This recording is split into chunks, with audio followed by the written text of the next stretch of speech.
নমস্কার, স্কাই 18 বাংলা নিউজে আপনাদের স্বাগত জানাই। আমি সুস্মিতা। এবারে দেখে নিচ্ছি আজকের বিস্তারিত সংবাদ। ওয়াকফ বিল সংশোধনী আইন বাতিলের দাবিতে প্রতিবাদ। শ্রীভূমি জেলার নিলামবাজারে কয়েকটি মুসলিম সংগঠনের প্রতিবাদ। ওয়াকফ বিল সংশোধনী আইন বাতিলের দাবিতে প্রতিবাদ। শ্রীভূমি জেলার নিলামবাজারের কয়েকটি মুসলিম সংগঠনের প্রতিবাদ। 6 নম্বর জাতীয় সড়কে পুলিশ ও প্রতিবাদকারীর মধ্যে ঠেলা ধাক্কা। নিলামবাজারের চক্র বিষয়ের কার্যালয়ের সামনে কয়েকশো প্রতিবাদকারীর বিভিন্ন স্লোগান দিয়ে প্রতিবাদ সাব্যস্ত করে। পরবর্তীতে পুলিশ ও অর্ধসামরিক বাহিনীরা পরিস্থিতি নিয়ন্ত্রণ করে।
এখনো ভিতরে আছে।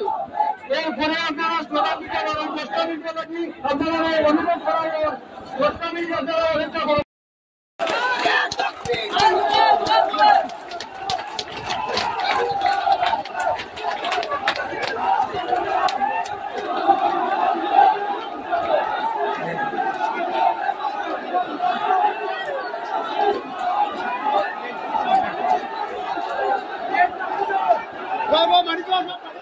যে মর্যাদা এখান আমরা মানতাম।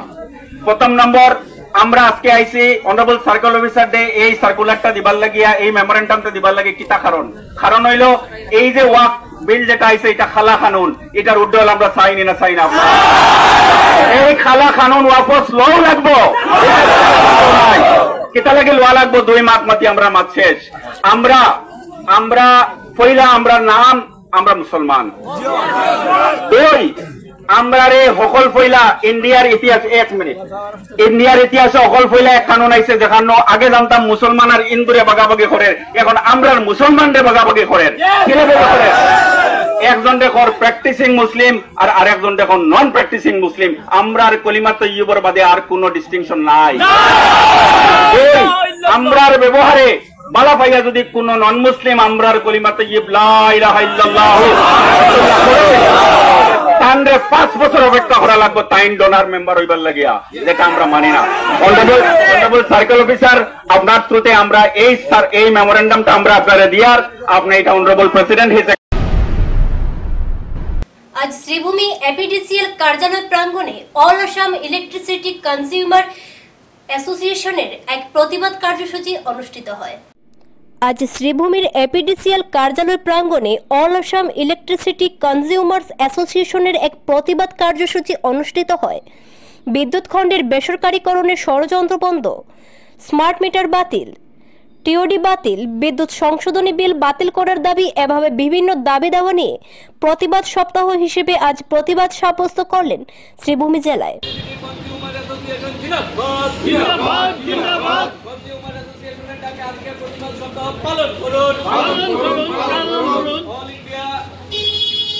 সর্বভারতীয় স্তরে আজকের এই প্রতিবাদ সপ্তাহ পালন করুন।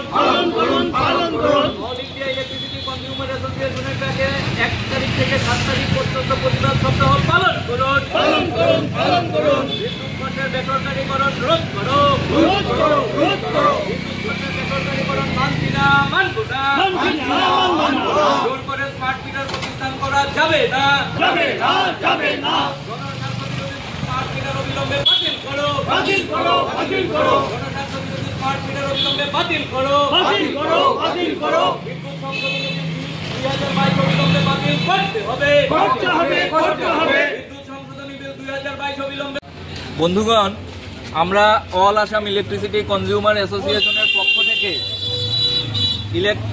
অল ইন্ডিয়া ইলেকট্রিসিটি কনজিউমার অ্যাসোসিয়েশনের ডাকে সর্বভারতীয় যে প্রতিবাদ সপ্তাহ চলছে গত 1 এপ্রিল থেকে আজকে 7 এপ্রিল অবধি, এই প্রতিবাদ সপ্তাহের অঙ্গ হিসেবে আমরা করিমগঞ্জ জেলা committee, all Assam electricity consumer অ্যাসোসিয়েশনের করিমগঞ্জ জেলা কমিটিও আজকে আমরা প্রতিবাদ সাব্যস্ত করতে আমাদের স্থানীয় এপিডিসিএল কার্যালয়ে উপস্থিত হয়েছি। আমরা এখানে বিক্ষোভ কর্মসূচি করলাম এবং তার পরবর্তীতে আমাদের এখানে যে অ্যাসিস্ট্যান্ট জেনারেল ম্যানেজার আছে, অ্যাসিস্ট্যান্ট জেনারেল ম্যানেজারের উদ্দেশ্যে অ্যাসিস্ট্যান্ট জেনারেল ম্যানেজার মারফত রাজ্যের বিদ্যুৎ মন্ত্রীর কাছে আমরা স্মারকলিপি প্রদান করব এবং এই স্মারকলিপি তুলে দেবেন আমাদের এই অ্যাসোসিয়েশনের করিমগঞ্জ জেলা কমিটির সভাপতি শ্রদ্ধেয় সুমিত রঞ্জন দত্ত মহাশয়। উনি এখানে উপস্থিত আছেন। এবারে উনি আপনাদের সামনে সংক্ষিপ্ত বক্তব্য তুলে ধরবেন। অল ইন্ডিয়া ইলেকট্রিসিটি কনজিউমার্স অ্যাসোসিয়েশনের আহ্বানে করিমগঞ্জ জেলা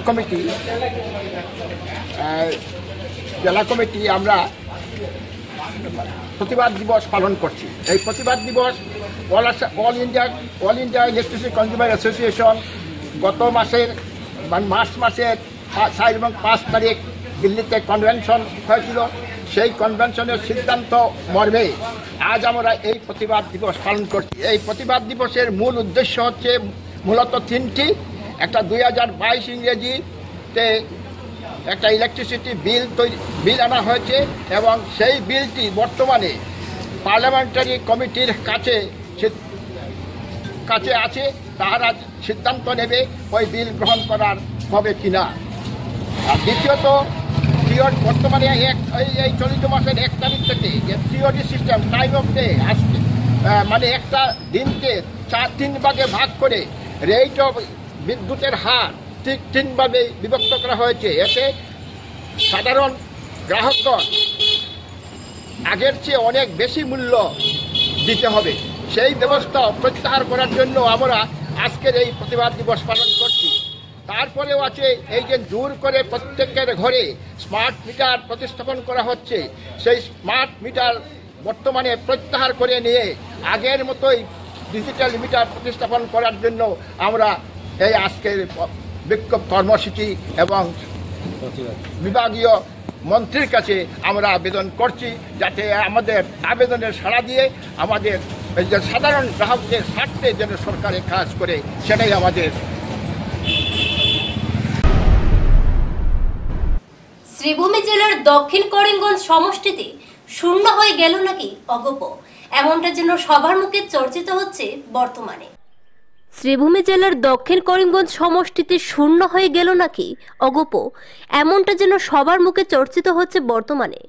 কেননা দক্ষিণ করিমগঞ্জ সমষ্টির প্রাক্তন বিধায়ক আজিজ আহমদ খান প্রায় 300 জন দলীয় কর্মীদের নিয়ে অগপ দল পদত্যাগ করেন।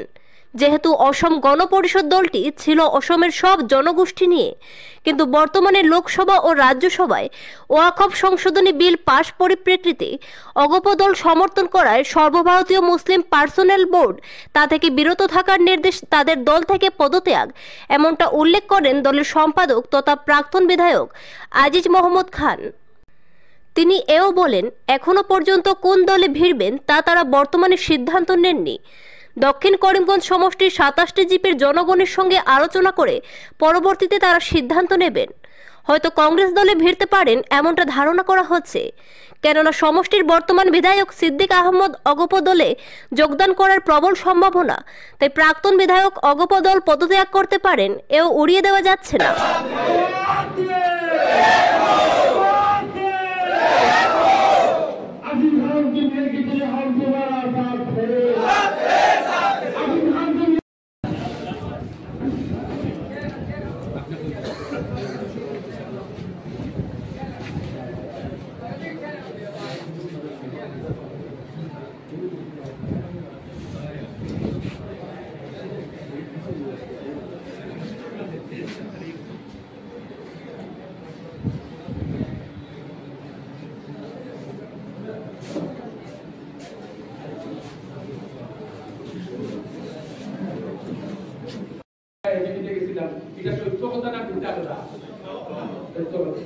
আমরা গেছিলাম গিয়ে আমরা খেলাইছি, ফুট খেলানির পরে দেখা গেছে যে আমরা ফুট খেলাইয়া দেখতে পারছি না, আমাদের জনগণের পরীক্ষা করতে পারছি না।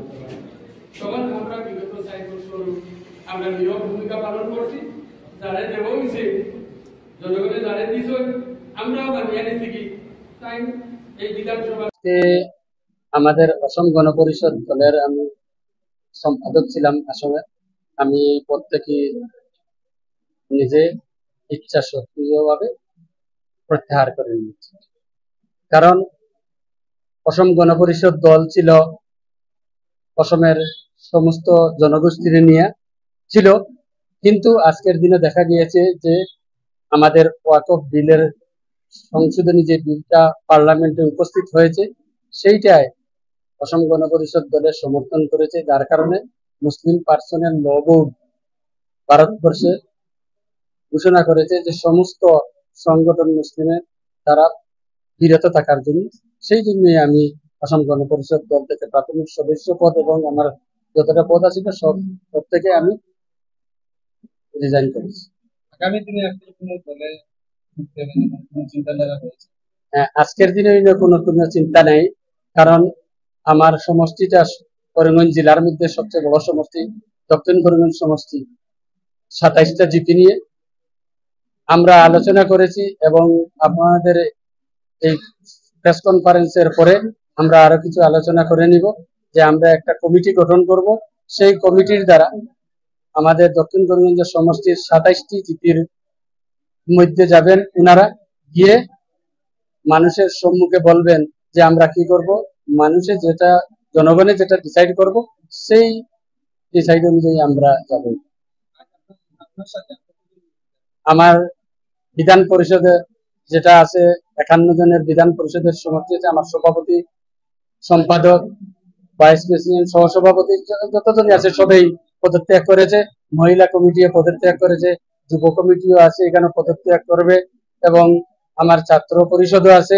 আরো আমার বিভিন্ন জিপি থেকে সভাপতি, মন্ডল সভাপতি গুলা এসেছেন, ওনারাও পদত্যাগ করেছেন এবং করবেন। পুরানা যে আমার দক্ষিণ করিমগঞ্জ বিধানসভার 22টা জিপি আছে, এর মধ্যে 14টা জিপি আমাদের বর্তমানে দক্ষিণ করিমগঞ্জের সমষ্টিতে আছে।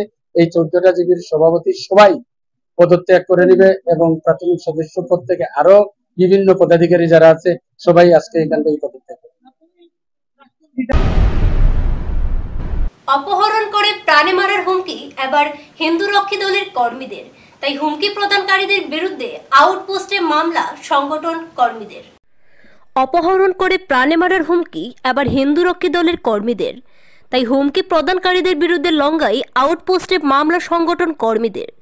পুলিশ সবকিছু খতিয়ে দেখে জনা কয়েক যুবকদের আটক করে, যারা সংগঠন কর্মকর্তাদের বিগত দিন কয়েক ধরে হুমকি দিয়ে আসছিল।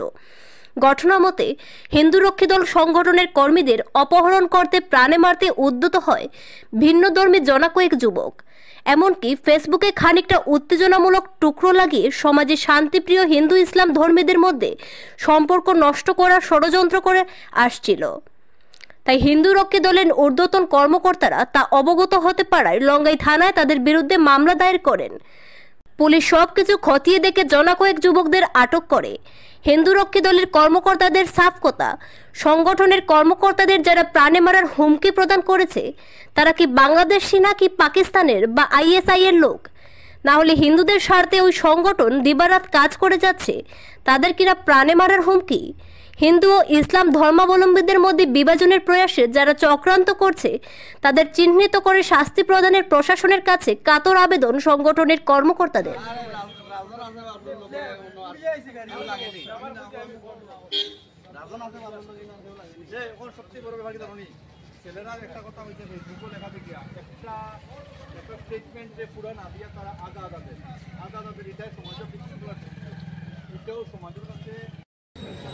সকাল থেকে আমার সংগঠনের বা বিগত 2-3 দিন থেকে আমার সংগঠনের ছেলেরারে ফোনে কয়েকজন মানুষে কন্টিনিউয়াসলি দমকিতে মারি লিব, মার্ডার করে লিব, তুলিয়া নিব গিয়া।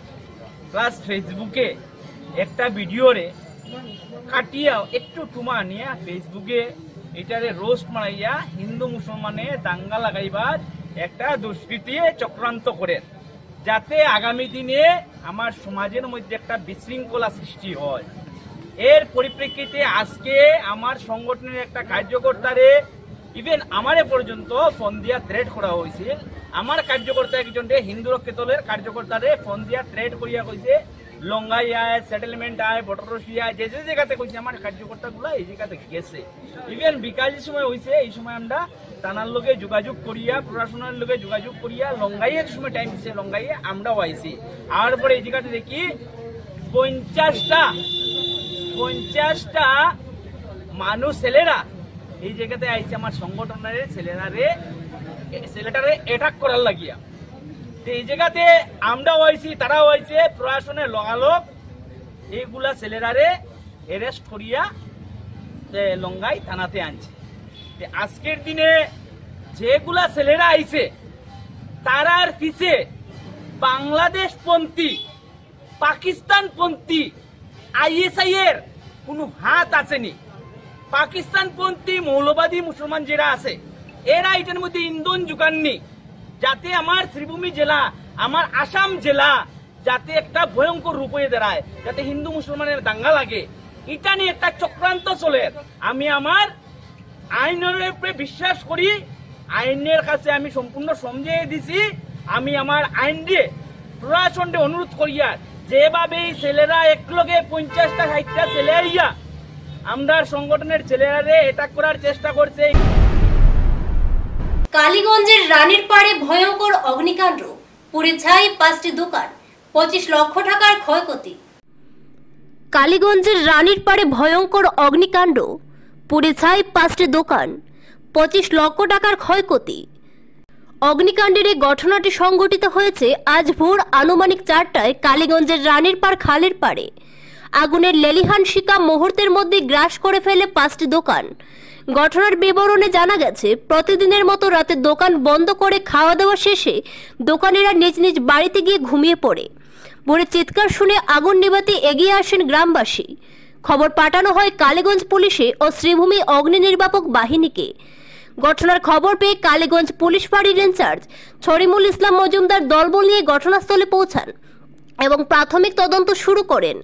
পরবর্তীতে ঘটনাস্থলে পৌঁছে দমকল বাহিনীর একটি ইঞ্জিন। ততক্ষণে ঘটে যায় সর্বনাশ। 3টি দোকানে গৃহ সম্পূর্ণরূপে জ্বলে পুড়ে ছাড়খাড় হয়ে যায়। দোকানগুলো হলো ফখরুল ইসলাম ফার্মেসি দোকান, আব্দুল কাদের কাপড় ও ইলেকট্রিক দোকান, মঞ্জুর আহমেদ সিএসপি ফিরো পেমেন্ট ব্যাংক ও CSC common service center, Abdul Hamid grocery shop ও বাহার উদ্দিনের মাছের খাদ্য দোকান।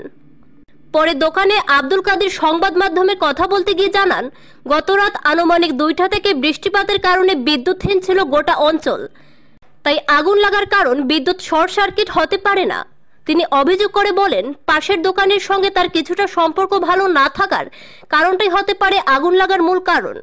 তিনি পুলিশ প্রশাসনের উদ্দেশ্যে ঘটনার সঠিক তদন্ত নিয়ে বিচারের দাবি জানিয়েছেন।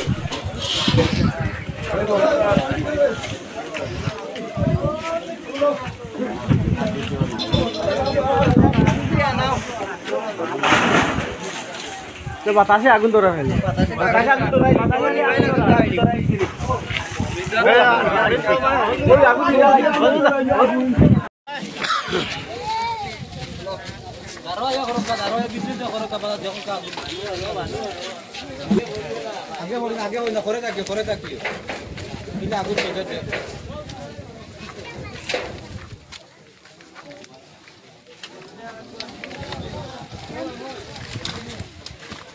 দোকান আছে ওই দোকান কাপড় চোপড় নিয়ে আর সব দোকান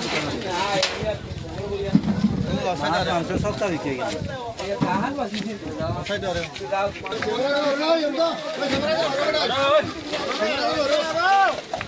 বস্তা না ও সাল দিবা সাল কান বাসি ওই সাল বাসি যে দোকান কি তারিখে আমি কইছি তো দোকান হাটে यहाँ खाफड़ दुकान जगत असेल तर यार खाफड़ दुकान हाट अरे कारणच्या सामान ते सब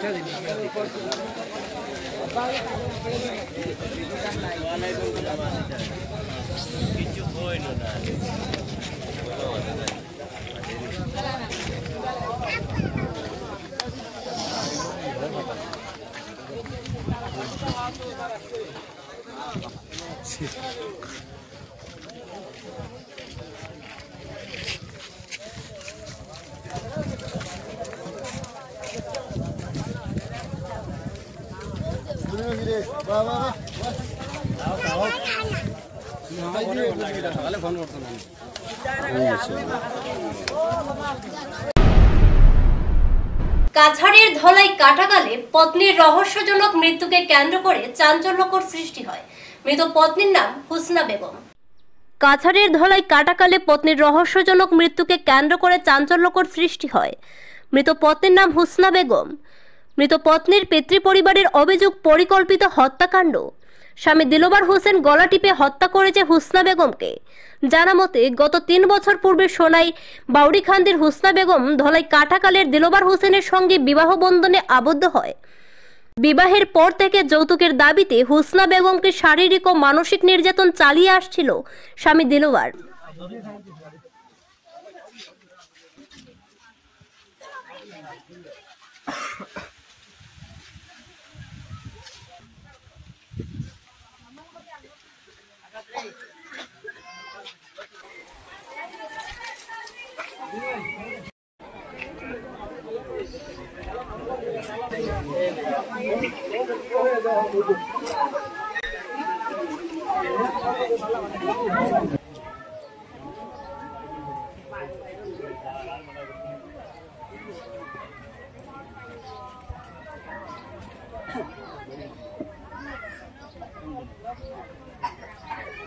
আর 3 বছর হয়ে গেছে গা।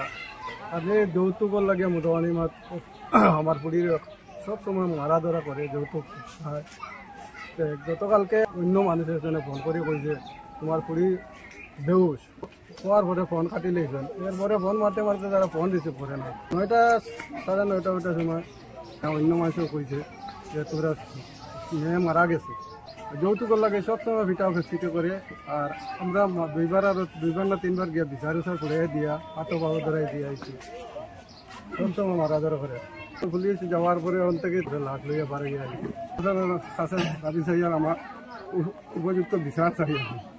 মেয়েটা মারা গেছে, তার বাবার নাম হইল মতিউর রহমান। কালকে রাত্রে আমার ফোন মারিয়া কইছে আমার মেয়ের বাড়িতে একটা যোগাযোগ দিয়েছে, একটা ফোন আইছে আমার মেয়ের মনে হয় অবস্থা ভালো না, আমার লগে একটু পরে কইলা তো আমার মেয়েটা মারা গেছে খবর পাইছে। মারা গেছে খবর পাইয়া তো আমরা কইলাম মেয়ে মারা গেছে কইলে তো এখন থানা যেতে লাগি।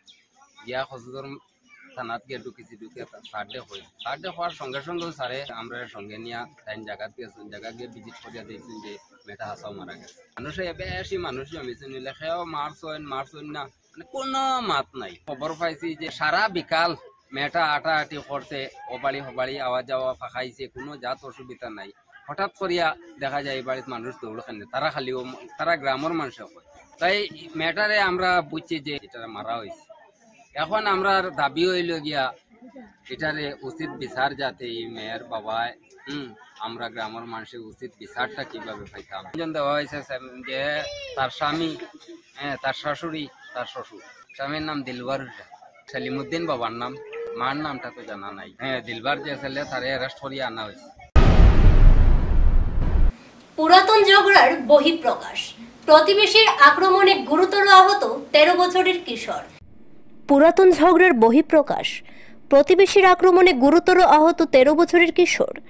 সংকটজনক অবস্থায় শিলচর মেডিকেল কলেজে চিকিৎসাধীন কিশোর। ঘটনা কাছাড় জেলার কালাই নাতানপুরে। জানামতে দীর্ঘদিন থেকে স্থানীয় দুই প্রতিবেশী হাবিজউদ্দিন ও শরফউদ্দিনের মধ্যে বিবাদ চলে আসছিল। গতকাল দুই পরিবারের এই ঝগড়া ভয়ঙ্কর রূপ ধারণ করে। অভিযোগ মতে হাবিজউদ্দিনের 13 বছরের পুত্র মাঠে গরু আনতে যাওয়ার সময় শরফউদ্দিন কিশোরজনের উপরে আক্রমণ চালায়। পিতার সঙ্গে শত্রুতার জন্য কিশোরজনকে মাঠে ফেলে অমানবিক অত্যাচার চালায় শরফউদ্দিন নামের লোক। ঘটনাতে গুরুতর আহত হয় 13 বছরের কিশোর। বর্তমানে শিলচর মেডিকেল কলেজে সংকটজনক অবস্থায় চিকিৎসাধীন। ওইগুলো আমরা তো পুরানা কেস এগুলোর কারণে আমরা বাড়িয়ে করে নাই। আমার গরু এগু গেছে গিয়া ও সরফর বাড়ির দ্বারো বতাইর বাড়ির ন যাওয়ার বাদে সরফে বতাইর করতেই বারোইও আমার ফুয়াগুড়ে দরিয়া 13 বছরের ফুয়া ও নাবালিক বাচ্চাগুড়ে দরিয়া খুব বেশি মাইর দূর করছে। একদম কম বয়সী কসমা ফুয়া, স্কুলের ছাত্র, মাত্র 13 বছর বয়স। পরে কোনো লাইন না ভাইয়া মেডিকেল করাইয়া খালাইন মেডিকেল থেকে রেফার দিছে শিলচারে আবার আরো উন্নত চিকিৎসা লাগে গুয়াহাটি যাইবার লাগিয়া রেফার দিছে। গরিব মানুষ কোনো অবস্থায় যাইবার অস্তিত্ব নাই, লিয়ে বইতে আসছি পয়সা ম্যানেজ করিয়া আজ বিকাল দিকে যদি সম্ভব হয় তো লিয়া যাইম। আমি প্রশাসনের কাছে ওটা বারোজ রাখি আর যে আমার নাবালিক বাচ্চাটার সুবিচার হইতাম, সুষ্ঠু বিচারটা হইতাম আমার বেবুজ বাচ্চাটা। মুসলমান সকলে বন্দুকের গুলি অথবা নরেন্দ্র মোদীকে ভয় পায় না। মুসলমান সকলে একমাত্র আল্লাহকে ভয় পায়। মুসলমান সকলে বন্দুকের গুলি অথবা নরেন্দ্র মোদীকে ভয় করে না। মুসলমান সকলে কেবল ভয় করে আল্লাহকে। লাগলে গুলির আঘাতে মৃত্যু হতে রাজি, রক্ত দিতে রাজি, কিন্তু ওয়াকফ সংশোধনী আইন কখনো মানতে নারাজ। কাছাড়ের সোনাই ধনেহরিতে ওয়াকফ সংশোধনী আইন বাতিলের দাবি নিয়ে প্রতিবাদী কার্যসূচি মুসলমান সমাজের। ওয়াকফ সংশোধনী আইন বাতিলের দাবিতে কাছাড়ের সোনাই ধনেহরিতে তীব্র প্রতিবাদী কার্যসূচি পালন করল সুন্নি ইসলামিক শিশু কল্যাণ সংস্থার কাছাড় জেলা কমিটি।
আমি আসাম সরকার এবং কেন্দ্র সরকারকে আমরা একটা সাফ কথা জানিয়ে দেই যে আমরা সবসময় প্রস্তুত আছি মুসলিম সমাজ, আমরা কখনো আপনাকে ভয় করি না, আমরা ভয় করি এবং আল্লাহকে।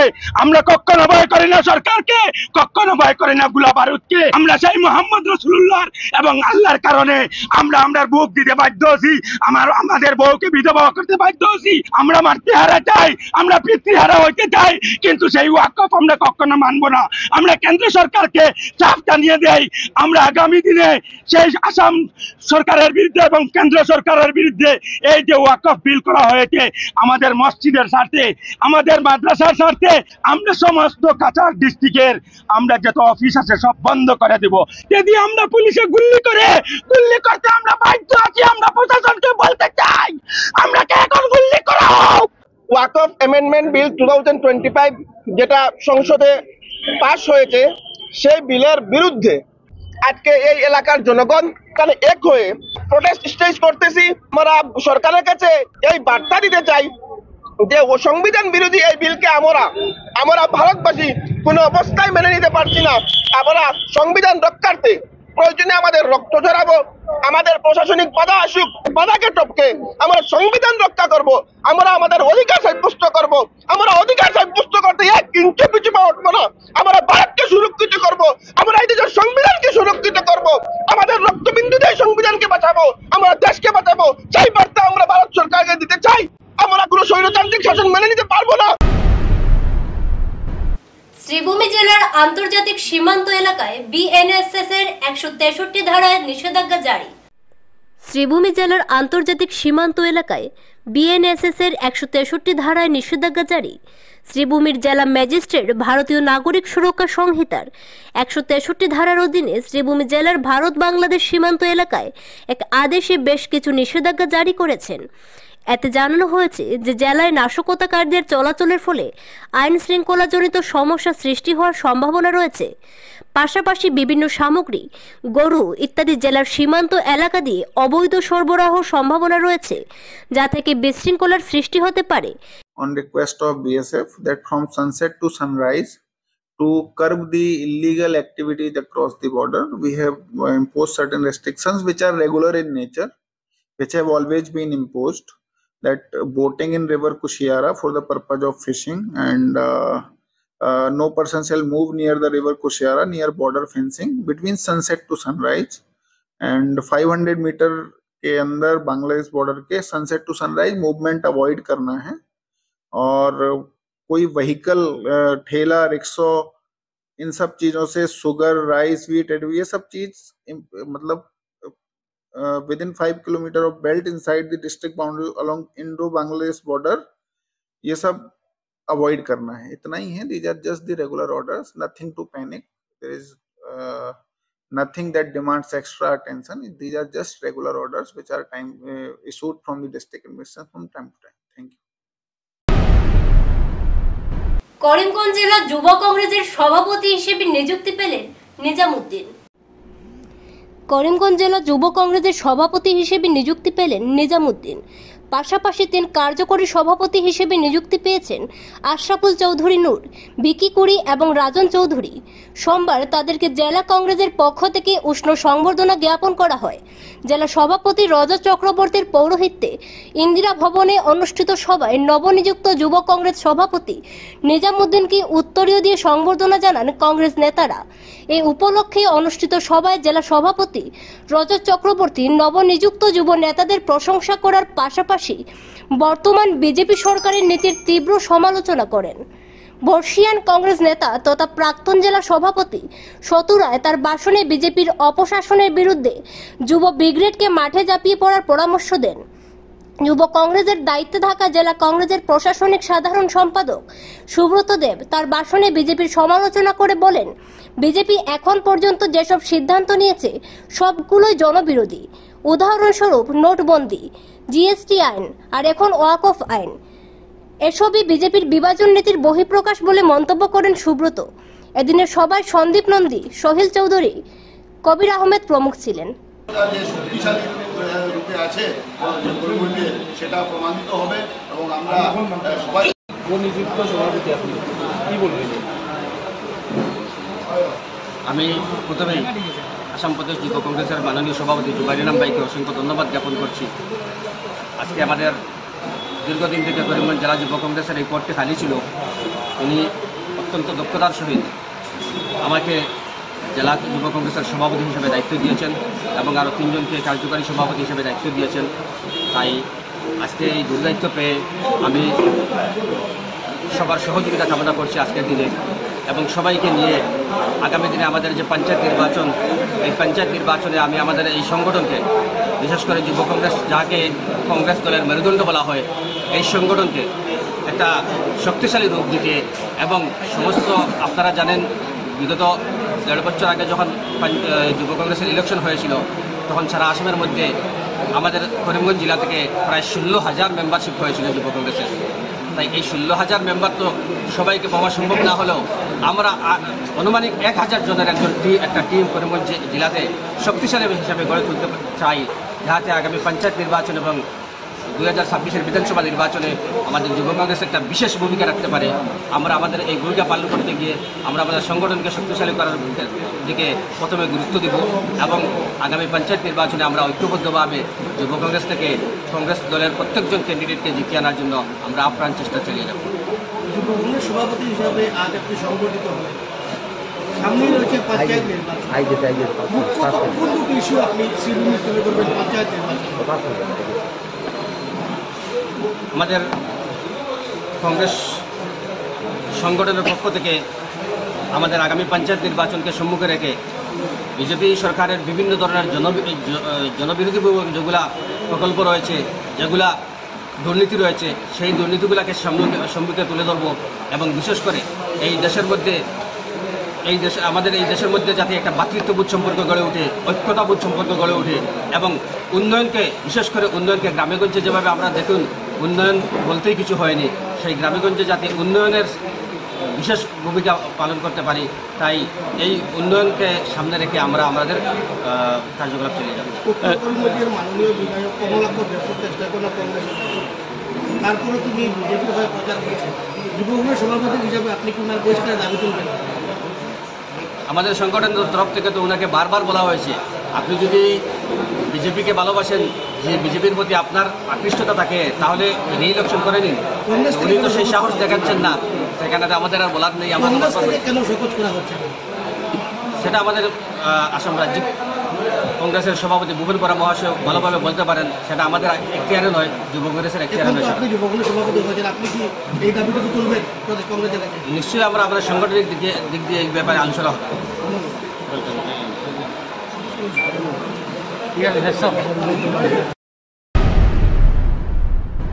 স্কাই 18 বাংলা নিউজ আজ এই পর্যন্তই। ধন্যবাদ।